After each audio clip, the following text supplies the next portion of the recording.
할렐루야. 하나님의 은혜가 예배드린 우리 사랑하는 성도들에게 또 가정에 충만하시기를 기원합니다. 우린 종종 여행을 하죠. 여행을 출발하기 전에 짐을 싸지요. 근데 짐이 너무 많아서 가방에 다 넣지 못해서 좀 애를 먹을 때가 있는데, 그러면 아무래도 덜 필요한 것들, 덜 중요한 것들을 꺼내고 꼭 필요한 중요한 것들을 중심으로 해서 짐을 다시 정리하지요. 그래도 가방이 부족하면 어떻게 합니까? 하나를 더 준비하든지 아니면 더 큰 가방으로 바꾸겠죠. 그렇습니다. 물건을 많이 담으려면 가방이 커야 합니다. 애기들도 알죠. 근데 이거 아십니까? 하나님의 복도 그 복을 담아야 하는 그릇이 있다는 것을. 여러분, 하나님의 복을 담는 그릇이 무엇이겠어요? 쉽게 질문할게요. 하나님께서 복을 주실 때 그 사람의 무엇을 복을 주시겠습니까? 이른바 하나님의 복을 담는 그릇이 있어요. 담는 그릇이. 그게 뭐죠? 그 사람의 믿음입니다. 따라하십니다. 믿음. 하나님은요, 그 사람의 믿음을 보고 복을 주셔요. 특히 무엇을 믿느냐에 따라 거기에 해당되는 복을 주셔요. 쉽게 말씀을 드릴게요. 하나님께서는 나에게 건강을 주신다고 믿으면 건강을 주십니다. 하나님은 나에게 지혜의 복을 주신다라고 믿으면 지혜의 복을 주시고요. 더 여러분들이 좋아할 복 한번 빌을게요. 하나님께서 나에게, 우리 가정에 재물의 복을 주실 거라고 믿으면 재물 주십니다. 좀 아멘이 크네. 할렐루야. 그렇습니다. 그리고 얼마나 많이 믿느냐에 따라서 그만한 크기의 복도 주십니다. 히브리서 11장 1절에 보면 믿음을 이렇게 설명을 했어요. 믿음은 바라는 것들의 실상이요. 그랬어요. 바란다, 희망을 말하잖아요. 바라는 거죠. 소원하는 것, 꿈이죠. 바라는 것들의 실상이다. 실상이란 말은 여러 가지 뜻도 있지만 여러 가지 다른 의미도 있긴 해요. 그런데 가장 중요한 의미가 뭐냐면 실현이에요. 실현. 현실화. 이게 무슨 말이냐면, 믿음을 설명을 할 때 믿음이 뭐냐면 소원하는 것, 바라는 것들의 실현이다, 그 말입니다. 그러니까 우리가 바라는 것이 있는데 그 바라는 것을 실현하게 하는 그릇, 통로가 믿음이다, 그 말입니다. 아멘. 따라하겠습니다. 믿음은 바라는 것들의 실상이요. 아멘. 그래요. 중요한 것은 하나님께서 언제나 믿음이라는 것을 통해서 복을 주시고, 하나님께서 하나님의 복은 믿음이라는 그릇에다가 담아 주신다 하는 거죠. 물론 우리는 하나님을 믿죠. 하나님을 믿는다고 그럴 때 그 믿음의 가장 기본은 뭐냐면, 예수 그리스도는 하나님의 아들이시고 또 예수님은 메시아 그리스도로서 십자가의 죽으심으로 우리를 구원해 주셨다라고 믿는 거죠. 이게 믿음의 기초고 우리 기독교의 믿음의 핵심입니다. 잘한 거예요. 그러나 동시에 우리 하나님은 실제 우리의 삶의 현장에서 우리를 도와주시고 우리를 보호해 주시고 지켜주시고 우리에게 필요한 은혜를 주신다라고 믿어야 되는 거예요. 아멘. 종교적으로만 예수를 믿으면 안 되는 거예요. 교회 안에서만 믿음이 있으면 안 되는 거예요. 내 삶의 현장에서 가정에서, 회사에서 필요한 것들 하나님께 구하면 하나님이 응답해 주신다라고 믿어야 되는 줄로 믿습니다. 다시 한번 따라합니다. 믿음은 바라는 것들의 실상이요. 아멘. 여러분, 예수를 믿으면 구원받는다는 걸 믿습니까? 잘 믿는 겁니다. 정말 잘 믿은 거예요. 왜냐하면 예수 그리스도를 믿음으로 구원을 받고 영생을 얻기 때문에 그렇거든요. 아멘. 그런데 더 나아가서 나의 삶에도 하나님께서는 함께 하심으로 모든 삶을 인도하시고 내 생명을 다스리고 계신다는 것도 믿어야 되는 거예요. 그래야 실제로 내 삶에서 하나님 의지하고 살거든요. 아멘. 여러분, 하나님께서는요 우리의 믿음대로 우리에게 복을 주셔요. 안타까운 것은 저도 그럴 때가 좀 있어서 참 저 자신을 참 많이 반성하고 회개도 합니다마는 하나님 믿는다고 그래요. 그런데도 하나님을 온전히 못 믿어요. 네. 믿음이 부족해서 그럴 수도 있어요. 그런데 믿음이 있다는 사람들도 안 믿어, 못 믿고. 그런데 많은 덫이 뭐냐면, 함정이 뭐냐면 하나님의 뜻 운운하면서 안 믿어요. 네. 뭐 하나님 뜻대로 되겠지.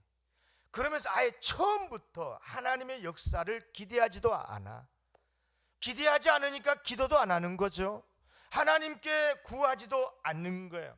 분명 하나님께서는 우리에게 이것저것 주시려고 준비해 놓으셨는데 하나님을 믿지 않아요. 기대하지 않아요. 뭐 하나님께서 뭐 다 알아서 하시겠지. 전지를 너무 잘 믿어. 모든 걸 아시고 모든 것을 역시하시는 분이라고 생각을 하고, 틀린 건 아니지만 여러분, 그러니까 기도도 안 하고 뭐 되겠지 하고, 그러면 하나님의 은혜 못 받습니다. 여러분, 하나님의 복은 믿음의 그릇을 통해서 임하는 줄로 믿습니다. 여러분, 우리 예수님의 사역을 곰곰이 생각해 보세요. 지금 제가 설교를 하니까 잘 생각해 봐요. 맞는가 틀린가요? 자, 예수님께서 사랑이 크십니까 적습니까? 하늘만큼 크지요. 예수님은 하나님이시거든요. 정말 하나님께서 세상을 이처럼 사랑하사 독생자를 주셨어요. 우리 예수님은 사랑이 너무너무 큰 거예요. 하나님의 사랑이 보통 큽니까? 능력은요. 우리가 하나님을 믿는다고 그럴 때 하나님의 사랑을 믿고 하나님의 능력을 믿는다는 건 아니겠어요? 얼마나 큽니까? 그러면 물어보시겠습니다. 최소한 예수님께서 이 세상에서 계실 때는 모든 이스라엘 사람들의 병을 고쳐주셨습니까? 여러분, 고쳐주셨어요? 아니지요. 예수님의 은혜를 구하고 예수님께 도움을 구하는 사람들만, 대부분 그런 사람들에게만 은혜를 베풀어 주셨고 치유해 주셨고 구원의 역사를 베풀어 주던 거 아십니까? 좀 이상하지 않습니까? 도움을 구하지 않는 사람들 중에도 불쌍한 사람들이 얼마나 많았겠습니까? 예수님은 사랑이 하늘처럼 크고 능력도 충분히 있는데 산 위에 오르셔가지고 하나님 아버지, 이 갈릴리 지방의 모든 환자를 고쳐주십시오. 이스라엘의 독립을 주십시오. 당장 로마를 물리쳐 주시고. 그러면 하나님이 안 들어주실까요? 그런 역사가 안 일어날 것 같습니까? 그런데 예수님이 그렇게 하셨습니까? 아니요. 왜 안 하셨을까요? 예수님은 아시거든요. 하나님의 구원의 역사는 그렇게 이루어지는 게 아닌 거예요. 하나님의 역사는, 하나님의 역사의 원리가 그렇지 않기 때문에 그런 거예요. 여러분, 하나님께서는 그렇게 사랑이 많으시고 그렇게 능력이 풍성하심에도 불구하고 예수님을 믿고 하나님께 도움을 구하는 그 사람에게만 은혜를 베풀어 주셨고 고쳐 주신 줄로 믿습니다. 여러분, 예수님께서 많이 하시는 말씀이 있어요. 어려움을 구하는 사람들에게 도움을 주실 때 내 믿음대로 될지어다. 내 믿음대로 될지어다. 그러면서 최소한 직접 그 당사자가 아니더라도 그 사람의 부모나 그 사람의 이웃 친척, 그런 사람들이 믿음으로 구했을 때 우리 주님은 역사하신 줄로 믿습니다. 믿음이 충만하시기를 기원합니다. 이래도 기도 안 하실래요? 이래도 하나님께 구하지 않으실래요? 여러분, 믿음이 없이는요, 하나님의 복 중에는 받지 못할 게 너무 많아요. 어떤 사람이 꿈에 천국에 갔대. 꿈에도 죽나 봐. 꿈에 죽어가지고 천국을 갔는데 천사가 이곳저곳 이제 많이 구경을 시켜주는데 한 방에 갔더니 정말 귀한 선물 꾸러미들이 꽉 차 있더래요. 자세히 보니까 포장이 되어 있는데 그 선물 포장에 자기 이름이 딱 적혀 있더래요. 옳거니 하나님께서 이거 나한테 주시려고 준비해 놨갑다 싶어서 이 선물 다 내 건가요? 그랬대. 그랬더니 천사가 그렇다고, 맞다고. 그런데요, 이제는 소용이 없어졌네요. 천사가 하는 말입니다.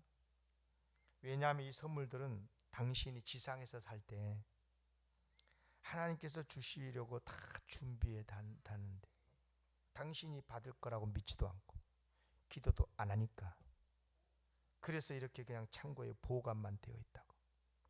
그런데 이제 천국에 왔으니까 다 이거 소용이 없게 됐다고. 천국에서 돈이 필요하겠어요? 천국에서 무슨 건강이 필요하겠어요? 다 건강한데. 천국에서 가정의 평안이 필요하겠어요? 다 평안한데. 할렐루야. 여러분요, 이거 꿈이니까 다행이지. 그렇죠. 저는 이런 이야기를 그래서 보면서 그런 생각을 했어요. 야, 다음에 내가 천국 갔을 때 하나님께서 내게 주시려고 준비해 두신 그 많은 보화를 어쩌면 볼란지도 모르겠다. 예?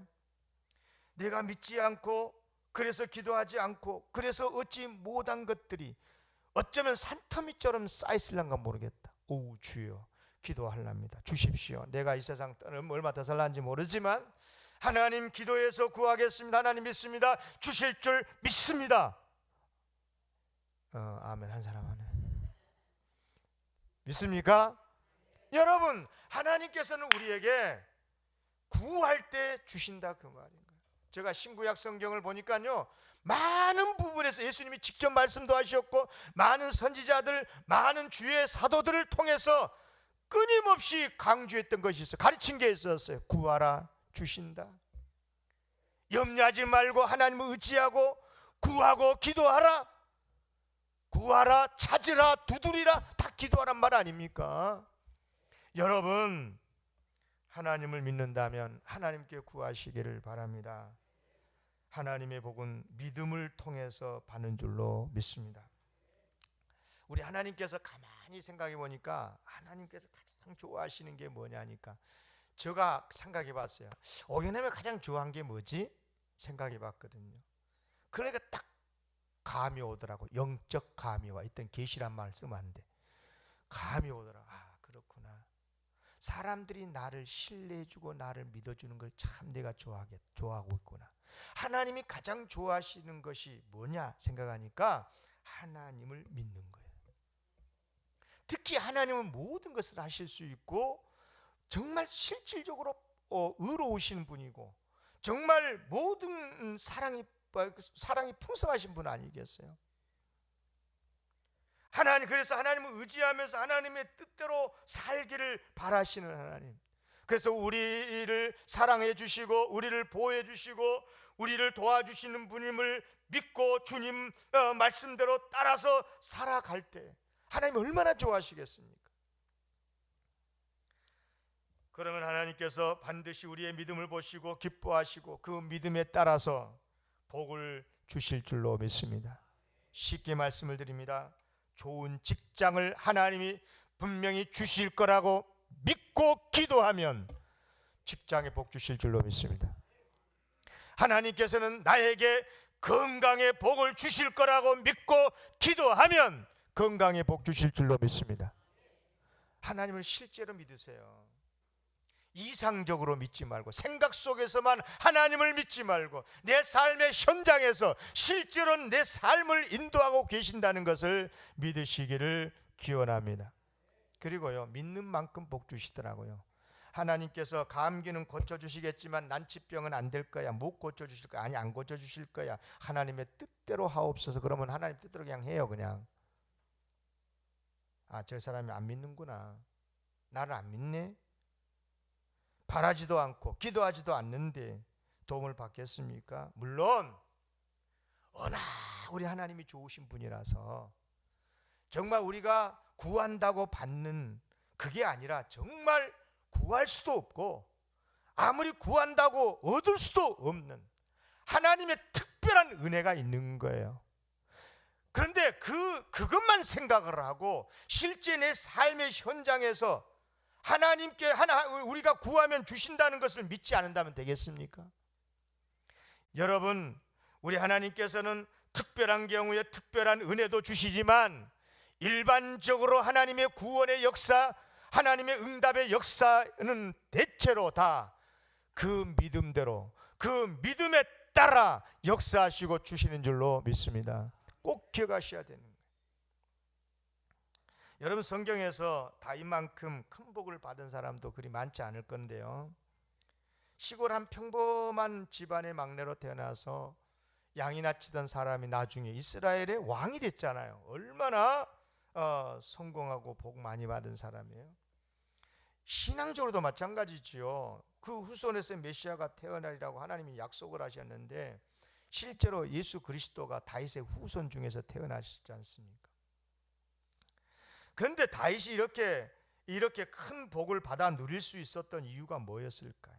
그것은요, 꼭 이것을 아셔야 돼요. 먼저 하나님께서 다윗에게 이스라엘 왕이 될 거라고 약속을 하셨어요. 아버지 이세는 이걸 못 믿었죠. 아주 똑똑하고 잘난 장남을 포함해서 다른 형제들이 다른 아들들이 왕이 된다면 모르겠지만 다윗은 생각도 못했거든요. 그런데 하나님께서는 다윗에게 이스라엘 왕이 될 거라고 하는 약속을 해 주셨고 이미 다윗은 기름 부음을 받았어요. 중요한 것은 다윗이 이것을 믿은 거예요. 다윗이 이것을 믿었어요. 그래서 그 무지막지한 골리앗 앞에서 다른 사람들은 부들부들 떨고 있었지만 다윗은 담대하게 나가서 싸울 수 있었지 않습니까? 골리앗 앞에 떨고 있는 사람들 앞에서 왜 이렇게 떨고 있느냐고, 하나님이 어떤 분이신데 담대히 나가 뭐라고 하며 싸웁니까? 너는 칼과 창과 단창으로 내게 나왔냐? 나는 만군의 여호와의 이름 곧 네가 모욕하고 있는 이스라엘 군대 하나님의 이름으로 네게 나아간다. 오늘 여호와께서 너를 내 손에 붙이실 것이다. 그렇게 하면서 나가 싸웠었을 때, 물맷돌을 던졌을 때 그를 쓰러뜨릴 수 있었던 것입니다. 여러분, 다윗이 그때 꼬맹이였어요. 그러나 그에게는 하나님을 믿는 믿음이 있었어요. 이미 하나님께서 사무엘을 통해서 자기 머리에 기름 부으신 것을 체험한 사람이에요. 그 이후부터 그는 하나님을 믿었고 하나님의 약속은 반드시 이루어진다고 믿었어요. 나는 장차 이스라엘의 왕이 된다고 믿었어요. 그런 믿음이 있었기 때문에 하나님을 믿고 나가 싸운 거죠. 그래서 골리앗도 쓰러뜨릴 수가 있었던 거예요. 아니, 꼬맹이가 무슨 용기가 있어가지고, 아니 들에서 양이나 쳤다고 그 기술 가지고 골리앗을 이길 수 있겠습니까? 그것은 아닌 거예요. 다윗이 나가서 싸워 골리앗을 쓰러뜨릴 수 있었던 것은 하나님을 믿었던 것입니다. 하나님의 약속을 믿은 거예요. 물론 다윗이 나중에는 많은 또 고생을 합니다. 다윗, 특히 이제 사울 왕의 질투 때문에 많은 고생을 하는데 도망을 쳐야 했고 산적처럼 비천하게 지냈고 심지어는 적국이었죠. 블레셋 나라의 망명까지 가가지고 거기서 어려움을 많이 또 당하지 않습니까? 그러나 그는 낙심하지 않았어요. 왜? 하나님은 반드시 반드시 자기를 이스라엘 왕으로 세우실 것을 믿었어요. 하나님을 믿었어요. 하나님의 약속이기에 반드시 이루어질 거라고 믿었어요. 그래서 그는 언제나 하나님의 종답게 살았고 하나님의 사람답게, 왕이 될 사람답게 바르게 살았던 거예요. 그가요 블레셋 망명을 갔어요. 거기서는 경거망동하지 않았어요. 왜?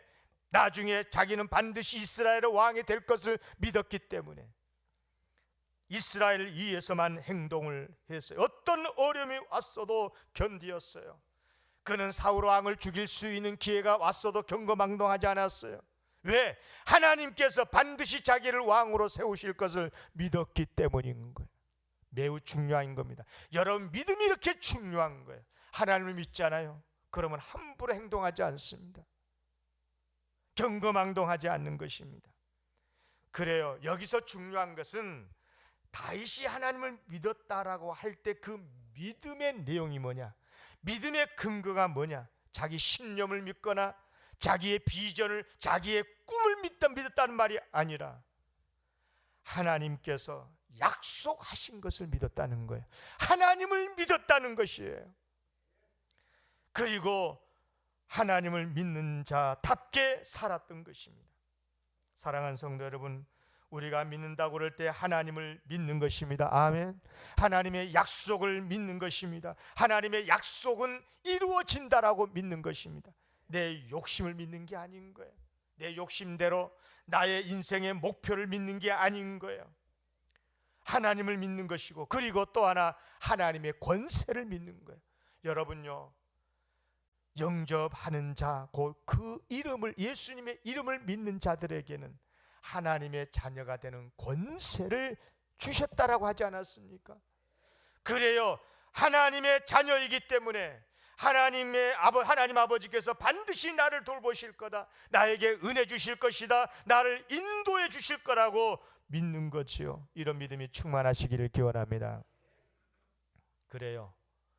우리가 하나님의 복을 좋아하고 하나님의 복을 사모할 때 그 하나님의 복을 받는 그릇은 믿음이라는 것을 꼭 기억하시길 바랍니다. 믿음의 그릇을 키우시기를 기원합니다. 또 하나의 복 받는 그릇이 있어요. 그게 뭐냐? 따라하겠습니다. 사랑의 그릇입니다. 오늘 본문에 보면, 오늘 본문 전체 1장부터 쭉까지 쭉 보면 다윗이 일찍 이제 이스라엘의 왕이 될 거라고 하는 하나님의 약속을 받았기 때문에 그걸 믿고 행동도 했지만요, 그러나 그는 이스라엘의 왕이 되기까지, 아니 왕이 된 다음에도 다윗은 참으로 사랑의 사람이었다는 걸 알게 됩니다. 잘 아시다시피 다윗이 많은 고통을 당하잖아요. 특히 이제 사울 왕의 칼에 죽임을 당할 뻔한 게 한두 번이 아니었지 않습니까? 이제 그러다가 하나님의 벌로 사울 왕이 죽게 되지만 곧바로 또 이스라엘 왕이 된 것도 아니에요. 이스라엘 전체 왕이 되지 못하고 다윗이 자기 지파죠, 유다 지방의 남방의 한 부분 지방만의 왕이 됩니다. 그리고 헤브론에서 7년 반 동안 그 유다 지방 사람들만 통치를 합니다. 정확하게 말하면 유다 지파와 베냐민 지파, 좀 나중에 섞이긴 했겠지만 통치를 하면서 나머지 지파, 사울의 아들인 이스보셋이 다스렸어요. 7년 반 동안. 그러니까 그 오랜 세월 동안 이 사울의 왕가와 다윗이 많은 전쟁을 하게 됩니다. 근데 이제 하나님의 도우심으로 이제 이스보셋도 자기 부하의 칼에 그만 죽게 되고요. 드디어 다윗이 이스라엘 전체, 이른바 통일 이스라엘의 왕이 되거든요. 과연 이것은 하나님의 약속대로 된 거죠. 또 다윗이 이 사실을 믿었고요. 믿음대로 되었습니다. 근데 여기서 꼭 우리가 주목해야 될 게 뭐냐면, 특히 이제 그동안에 사울 왕가만 왕이고, 사울만 왕이고 사울의 아들 이스보셋이 왕이 돼야 된다라고 하면서 사울 왕가를 따라섰던 신하들이요, 나중에 이 헤브론까지 다윗에게 찾아와 가지고 소위 다윗에게 투항을 합니다. 이제 지금부터는 이스보셋이 왕이 아니고 우리는 당신만 왕으로 모시겠습니다. 하나님께서 당신을 이스라엘 왕으로 세우셨다는 우리가 알고 있습니다. 하면서 이제 투항을 하게 되는데요. 그렇게 되기까지 우리가 매우 우리가 꼭 알아야 되는 중요한 사건이 있어요. 그게 뭐냐면 잘 아시다시피 다윗에게는 요압이라고 하는 큰 장군이 있었어요. 그렇듯이 사울 왕가에는 아브넬이라고 하는 대단한 장수가 있었습니다. 우리나라도 뭐 삼국시대 때에 뭐 고구려 그러면 을지문덕 장군인가요? 또 백제 그러면 장군 있잖아요. 훌륭한 딱 떠오른 장군 있지 않습니까? 신라 그러면 뭐 김유신 장군 이런 장군이 있지 않습니까? 그런 것처럼 그때 당시에도 다윗 그러면 요압 장군이 있었고 사울 그러면 아브넬 장군이 있었거든요. 그런데 아브넬이 참 충신입니다. 끝까지 사울 왕가의 군대 장관으로서의 충성을 다해요. 그런데 어떤 계기가 있어가지고 그는 다윗에게 이제 항복을 하게 돼요. 자기가 직접 찾아가서 투항을 하게 되는데요. 아마 뭐 이건 시간이 없으니까 설명을 못 하겠습니다만은 자신의 연약함을 통해서 하나님의 뜻을 깨닫게 된 것 같아요. 아브넬이 하나님께서 사울을 버리셨구나. 사울 왕가를 버리고 다윗을 이스라엘의 통일 왕으로 세우시려는 하나님의 뜻을 알게 되고 그래서 순종하는 마음으로 가게 되는데요. 중요한 것은 뭐냐면 그때 다윗이 아브넬을 포용합니다. 기꺼이 아브넬을 용서하고 살려 다시 돌려보냅니다. 그런데 나중에 이 소식을 들었던 다윗의 장군이었던 요압이 사람을 시켜가지고 자기 신하를 시켜서 가고 있는 아브넬을 뒤쫓아가 가지고 다시 포섭에 돌아와 가지고 데리고 오게 해서 죽여버립니다. 자기가 직접. 이렇게 되니까 유다 백성은 뭐 둘도 두말할 것도 없고 저 지금 이제 다윗에게 투항을 하려고 했었던 많은 이제 사울을 쫓았던 이스라엘 사람들이 무슨 생각을 하겠어요? 다윗 저 사람 진짜 이중인격스네. 앞에서는 평화 그리고 우리를 수용한다 그러면서 뒤로 가가지고 사람을 죽이네. 이렇게 생각하지 않겠습니까? 더군다나 요압이라고 그러면 다윗의 손발이거든요. 그러니까 요압이 움직인 모든 것은 다 다윗의 명령이 있어야 움직인다고 생각을 하지 않았겠습니까? 그런데 여러분, 이건 사실은 요압이 그렇게 했던 것은 자기 지극히 개인적인 복수심 때문에 그렇게 한 거고요. 다윗이 이제 아브넬이 죽었다는 것을 알고 특히 요압에 의해서 죽었다는 걸 알고 얼마나 한탄하고 심지어 금식까지 하면서 하나님 앞에 기도를 합니다. 그리고 조가를 지어서 부르면서까지 아브넬의 죽음을 애도를 합니다. 그러자 이스라엘 사람들이 다윗의 진심을 알게 됐고 아브넬을 죽이는 사람은 다윗이 아니고 요압의 지극히 개인적인 복수심 때문이었다는 걸 알게 됐고 오히려 북이스라엘 쪽의 사람들이 다 다윗을 좋게 여기고 투항을 하게 되고 와서 직접 서약까지 하면서 명실공히 다윗이 이스라엘의 통일 왕이 됩니다. 여러분, 아무리 적군이라도 투항하면 살리는 것이 기본이 아닙니까? 죽으면 당장은 속은 시원할는지 모르지만 오히려 남은 적들이 결사항전을 하지 않겠습니까? 죽자 사자 싸우려고 덤벼들 게 아니겠어요? 여러분, 투항한 자에게 진짜 그를 품어야 그 사람을 내 사람으로 만드는 것이 아니겠습니까? 기본 상식 아닙니까? 다윗이 그랬어요. 그래서 다윗은 명실공히 그래서 온 이스라엘의 왕이 될 수 있었던 것입니다. 여러분, 다윗이 왕이 된 다음에 제일 먼저 했던 일이 뭐겠어요? 뭔 줄 아십니까? 바로 수도를 예루살렘으로 천도하는 거였습니다.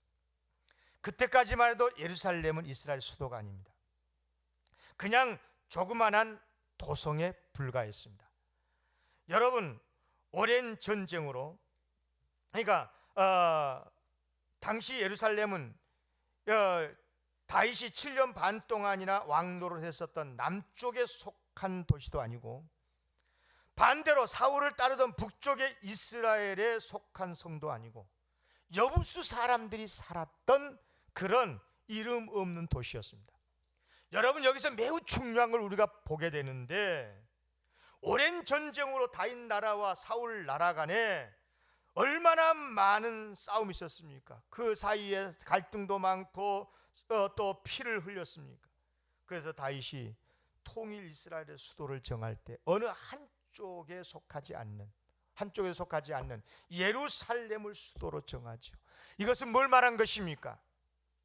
그 상처를 치유하고 진정 이 나라를 평화로운 나라, 평화의 도성 예루살렘으로 그렇게 만들려고 했던 것이 아니었겠습니까?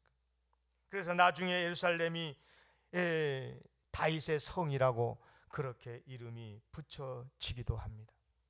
물론 거슬러 올라가 보면 오래전부터 하나님께서는 살롬의 도성을 이미 지명하셨고 아브라함 제단이 있었던 곳이기도 했습니다만은 중요한 것은 다윗의 이런 모두를 품고 가려고 하는, 과거에 나와 적이었고 자기 생명을 해하려고 했었던 많은 사람들까지도 다 포용하는 그런 포용 정신으로 인해서 이스라엘을 하나로 묶을 수 있었고 평화의 왕이 될 수 있었고, 지금까지도 이스라엘 사람들의 가장 존경받는 왕으로 성경에 기록되어 있지 않습니까? 여러분, 예수님은 평화의 주님이십니다. 그래서 평화의 왕이었던 다윗의 그 혈통에서 태어나신 것이 아니겠어요? 여러분, 다윗을 통해서 배우는 게 뭡니까? 과거 나에게 손해를 끼친 사람들까지도 포용하고 사랑할 때 진정한 지도자가 되고 진정한 리더가 될 수 있다는 것 아니겠어요? 큰 지도자가 되고 정말 훌륭한 리더가 되는 것입니다. 여러분, 그릇이 커야 될 줄로 믿습니다. 믿음의 그릇도 커서 하나님의 복을 많이 받아야 되겠고, 사랑의 그릇이 커서 많은 사람을 품을 수 있는 그런 교회가 되고 그런 나라가 되고 그런 사람이 되어야 될 줄로 믿습니다. 개인도 그래야 되지만 공동체도 마찬가지. 특히 우리 영광교회가 믿음이 커서 더 큰 하나님의 부흥의 복을 주시고 그것을 받아 누리는 교회가 되고, 그리고 어떤 사람들도 다 품을 수 있는 그런 사랑의 그릇이 큰 교회가 되어서 우리 교회가 참으로 화목하고 복이 넘치는 그런 축복된 교회가 되기를 원합니다. 참 마음이 아파요. 나라를 생각해도 그렇고 교회를 생각해도 그렇고. 여러분, 교회가 참 우리 영광교회 이야기하면 지난 50년 세월 동안 정말 얼마나 많으신 분들이 눈물과 섬김으로 이렇게 교회를 섬겨왔습니까? 참 감사할 일입니다. 그런데 여러분, 이제 더 큰 부흥으로 나가야 되지 않겠습니까? 우리 영광교회 그릇이 커야 될 줄로 믿습니다.